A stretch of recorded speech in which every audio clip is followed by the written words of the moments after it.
Hey yo, wheat wavers! Welcome to my podcast. I'm your host, Funfi. Okay, this is the first episode in this podcast, and I think I owe it to my listeners to explain what the podcast is all about and what it's going to be all about moving forward. This is the podcast that was born out of my love for folktales and storytelling, and a little bit of the power of conversation. Okay, I have this idea of teaching. Okay, I have this passion of teaching. I like to teach. I like to impart what I know to others. You get no man is an island, and we all learn every day. We don't stop learning. The day you decide to stop learning, I think that's the day you should die. But actually, scratch that. I'm just being funny, okay? But we learn every day. You know that we learn every day.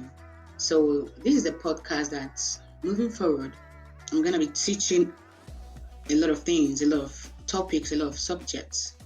But the fun part of it, drum roll please. Na na na na na na na na. I did that with my mouth actually. I'm gonna be saying it in a story format to make it all fun. Okay, because who doesn't like fun? And who doesn't like storytelling? You get? Some people learn in a very serious environment. Some people do not.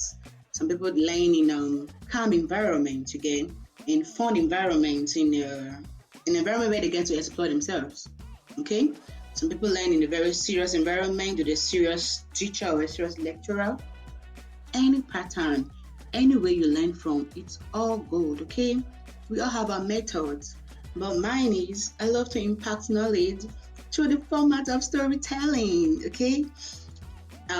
So cut out this whole introduction short. My name is The Former, and this is my podcast. Welcome to Wheat Waves, where stories teach. Thank you very much for listening. Okay, today's topic is, I took this topic from the course psychology. You get? So we see we can learn about psychology in this my podcast. We can learn maths, we can learn geography, history, and all. But all will be told in a story format. Okay? I'm actually having fun right here when I'm recording this.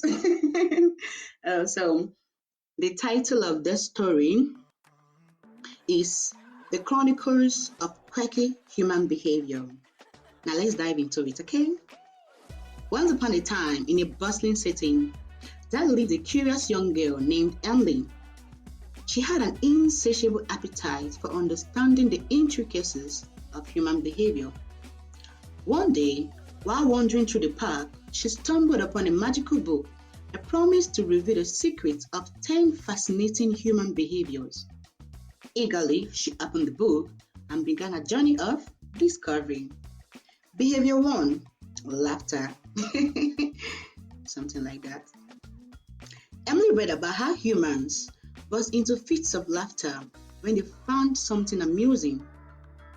The book explained that laughter wasn't just a random response, but a way for humans to bond and communicate. Emily chuckled as she imagined a group of cavemen laughing at their friend's clumsy attempt to start a fire. It was a reminder that laughter is truly universal and a bridge that connects us all. And it's true, believe me. If you have a friend that always makes you laugh, you will want to be in the company of that your friend, won't you? It's life. We want to be happy. We all want to laugh. It's only a sadist that doesn't like to laugh. I'm not one, and I know that my wheat wavers ain't wrong. So please laugh, smile. When you have the opportunity to laugh, laugh. If someone is cracking you up, laugh from the bottom of your heart. If your heart get bottom, laugh from there, okay? Now, behavior 2, procrastination. We like to procrastinate. I will do this thing today. That's today. Okay, let me leave it tomorrow. Let me leave it to the deadline. I'll just do it fast in the morning and submit it. Especially students. I'm a Nigerian.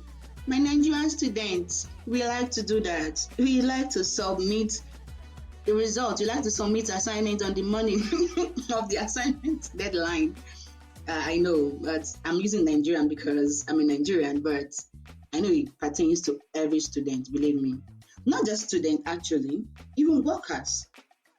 People that work in companies, that work in places, we given a project to do, and you're given a deadline. You want to do that project, want to finish it on that deadline. Why not finish it before the deadline?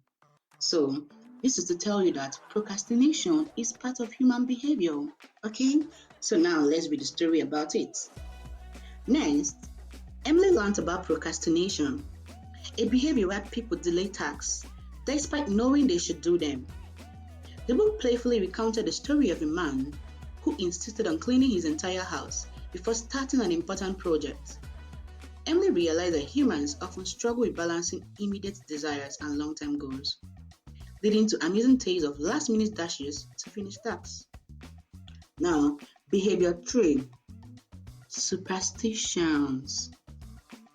The book introduced Emily to the quirky world of superstitions, from avoiding black cats to crossing fingers for good luck.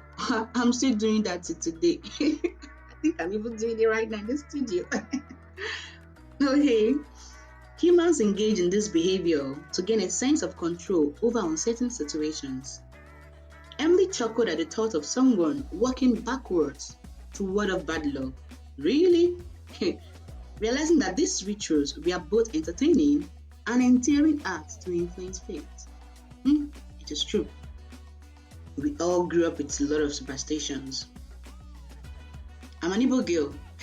They will tell us scary things. Now let me tell you one. When I was growing up, my mom told us that we should not sweep the house in the night. That if we should do that, we are inviting spirits to come and sleep with us that night. Not like intercourse, but just sleep in the house with us. You get? And ever since she told us that, we dare not take the broom and say we are sweeping the house in the night. It's not possible. Anything that happens, even if there is a spill on the ground, or there is anything, do not carry the broom and say you are sweeping the house in the night. Because you don't want the spirit to come and sleep in your room with you. So imagine that kind of thought as a child growing up. So we all have our own superstitions again. We are told a lot of things while growing up. I know the Yorubas, they have the worst because I can't even imagine. I can't even imagine what they will grow up with. But actually, superstition is just part of human behavior, okay? Is one of our attempts to influence fate. We don't know what fate holds for us, but we just want to influence fate. And not all superstitions are bad, actually, They are positive superstitions that they will tell you if you do this, it will bring good luck to you. If you cover your hair like this, it will bring this. We all have so many superstitions. I just can't start racking my head and start remembering all of them, but we know what I'm trying to pass, right? Now, behavior 4, yawning. Emily discovered that yawning was more than just a sign of tiredness. It was also a contagious behavior, as she read about how seeing someone yawn could trigger the same response in another. She couldn't help but stifle a yawn herself. The book explained that yawning was a social phenomenon, showcasing empathy and group synchronization.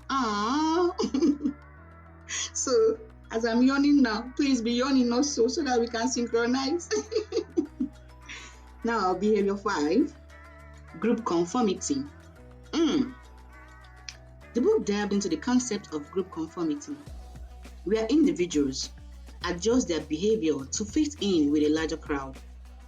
Emily giggled at the story of a fashion trend that spread like wildfire, simply because everyone wanted to be part of the in crowd. She realized that humans were social creatures who often value belonging over individuality. Yeah.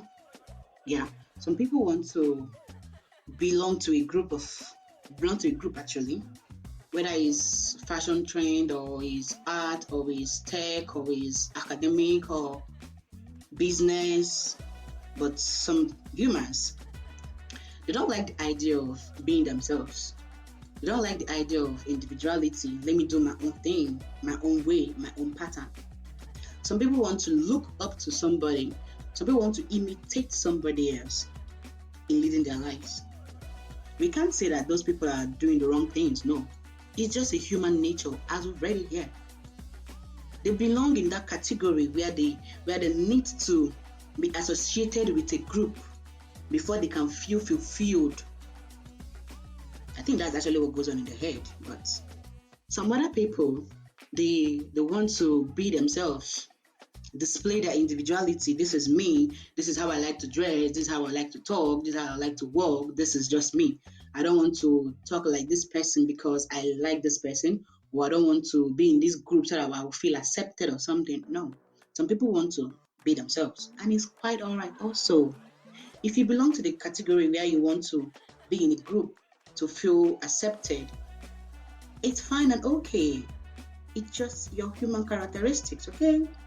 If you're the kind that want to be yourself, display your own individuality, be you, showcase you, it is still all right.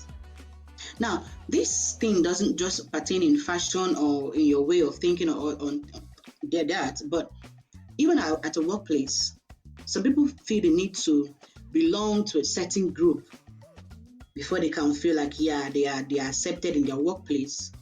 Some people don't want to belong to any group to feel that way. Okay, that doesn't mean that the person that wants to be on their own, it's person is separating or segregating him or herself from the crowd. No, it's the person's human nature. Okay, let's understand that. Okay, and let us please be aware and be sensitive. I know some people can actually mock somebody who wants to stand out on their own. No, please, let's not do that. Okay, let's understand that this is their human nature. And please, if you're the type that you want to do you, don't mock those that always want to belong. No. Please understand that it is also their human nature, their human behavior. Some of them can't even do anything about it. Some people can have an attribute of, okay, I want to belong to a group, and after a while, they'll be like, no. I've seen so many things happen, and I'm not sure I want to belong to this group anymore. They will now want to be on their own. It is still their choice. Okay? We human, we can transit. We know that. So let's go to behavior 6. I'll not stop too much on group conformity. Behavior 6, nostalgia. Emily's heart warmed as she read about nostalgia, the bittersweet longing for the past. The book shared tales of adults reminiscing about their childhood toys and the music that defined their youth. Nostalgia, the book explained, was a way for humans to connect with their personal history and find comfort in the memory that shaped them. Oh, that's true. It's really true. Okay, yeah, if you have that longing to go back to the past, to have a feel of an event that happened in the past or a certain experience that happened in the past, it's nostalgia. And it's normal, it's natural in humans, okay? And many of us, when we reminisce about our past, we light up, we smile, we are happy, you get?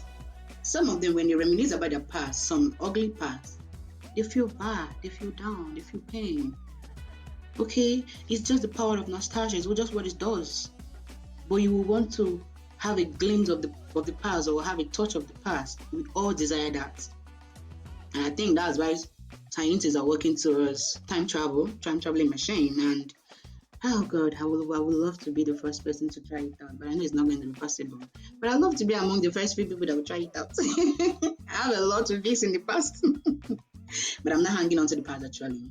But it's just things to fix and also things to experience. We are humans, we all have that desire. Okay. So behavior 7, ingrained fears. Oof. The book recounted stories of seemingly irrational fears like fear of heights. Emily learned that these fears often had evolutionary origins. Fear of spiders, for instance, might have helped humans avoid venomous creatures in the past. Yeah, if you've had that. She imagined cavemen leaping at the sight of a harmless lizard, an amusing reminder of how deeply ingrained these fears could be. Oof. When I discovered I had fear of heights, my brothers and my sisters, it was as though I was going to fall from the highest place ever. Now, it happened during NYC. That was when I discovered this. I thought I don't have any phobia, I'm good, and that's okay. I think my only phobia was fear of snakes that I was aware of. But during NYC, they say we should climb, for those who have gone through NYC, there is this activity that they do. They will tell you to cross the bridge. The bridge is being constructed with ropes between two trees. You will walk across the ropes. High up the trees, you walk across the ropes. My brothers and my sisters, as I climbed the ladder on the tree to mount on top before I will now start crossing the bridge, as I got to that place, hey, I looked down. It was as though I was in heaven. I'm trying to fall down on earth. I said no. I told the soldier, I cannot go any further. I cannot go. He said I should try it. I said no. If you, the fear was tremendous. The fear was something else. Believe me, it was something else. But I took my pictures and I came down. I didn't even continue the journey. But that for ingrained fears. Let's go to behavior 8, small talk. Okay, Emily laughed as she read about the act of small talk. The book explained that humans engage in light conversations to build rapport and establish connections. Emily pictured an awkward encounter at a party where two people discussed the weather to break the ice. She realized that these seemingly mundane conversations played a crucial role in forming relationships. And it's true. Small talks. You can be in your moving vehicle, your neighbor beside you engage in small talks. Hi, I like your hair. Or hi, I like your clothes. Where do you get the material? And these are small talks. Before you know, the small talk can lead to you exchanging numbers. Okay, I will give you I'll chat you up so you can call up my vendor who I buy the material from. Okay, all from small talks. A small talk can lead to you having a long-time friendship with somebody, but you can start with a small talk. Okay, so these are human behaviors. Okay, now behavior 9, hugging. Ooh, that's my jam. The book illustrated the significance of hugging, a gesture of physical affection. Emily read about how hugging released oxytocin, a hormone that promoted bonding and reduced stress. She chuckled at the thought of cavemen sharing bear hugs after a successful mammoth hunt.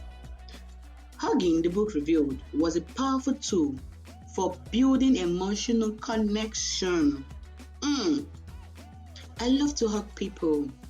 I love to hug my friends. I love to hug my family. It's the first act of greeting I give you. If I tell you, good morning, and as the good morning is coming, I'm already protruding my arms to hug you. Okay?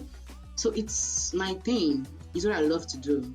It's just my own way of showing my friends, my family, that they are so there to me. Not that body touching. Okay? That body touching, it's not about it being a Western way of greeting or I'm trying to imitate them or something. No. I just got to understand that if somebody's body touches you and you touch the person, the warmth of it creates a connection. Yeah. It creates a longing connection. That's what I feel. And now I've come to realize that it releases an oxytocin, a hormone that promotes what? Bonding, and it will reduce your stress. Please, if you are stressed, instead of taking some drugs, please just go and hug your boyfriend, hug your husband, hug your mom, hug your dad, hug your children. Just hug them tight. Just hug them and just be like that for 10 minutes. Your stress will be reduced, okay? Thank you. And the final behavior 10, curiosity. Emily journey through the magical book culminated in the exploration of human curiosity. The book explained that curiosity was the driving force behind scientific discoveries, artistic creations, and adventurous endeavors. Emily realized that her own quest for understanding human behaviors was a manifestation of this very curiosity, and she felt a kinship with the countless minds that has shaped the course of human history. And it's true. As Emily closed the magical book, she marveled at the complexity and beauty of human behaviors. With newfound wisdom, she returned to the bustling city, her heart brimming with a deeper appreciation for the quirks that make humans so wonderfully unique. And so, armed with laughter, understanding, and a touch of whimsy, she continued to unravel the captivating tales of human behavior that color the tapestry of life. And they all lived curiously ever after. The end. Now, the last one, curiosity. It's actually one of my qualities. Believe me, I'm a curious person, and my curiosity is not towards the negative side, it's actually towards the positive side because it helps me learn. It aids me to acquire knowledge, it makes me search for things, want to know things, want to know this, want to know that. You get? So, with my aim for knowledge, I will know, I will gain knowledge, and I will have knowledge. You get? So, curiosity in general, it's actually wonderful because it's what brought about this. Believe me, for this podcast to happen, somebody was curious and somebody was thinking, how could people pass messages, pass audio to other people to listen to? And where could they find this? How could they listen to this? Curiosity brings in questions, thoughts of how, what, when, all this. And before you know it, you've created something. You've developed something. You've invented something. The ideas of the light bulb, of fan, electric fan, television, chairs, these, all came from a curious mind. One curious mind thought of something, that same one curious mind brought it out. One curious mind thought of Facebook. One curious mind thought of inventing Ludo. Games. There are a variety of things that a curious mind can think of. And believe me, it has shaped the course of history. Right now we have a laptop. We have charger that charges the laptop. Invention from a curious mind. Okay? So, without further ado, this is the end of this episode. And please share, like, comment, tell me what you think about this podcast and what I should do better. Before we sign off, here's a quick challenge for you. Share one thing you've learned from today's episode with a friend. Let's spread the joy of learning like wildfire. And always remember to keep your minds engaged, your heart open, and your headphones ready for the next adventure. Until next time, keep being curious, keep being amazed, and keep being you. Bye-bye.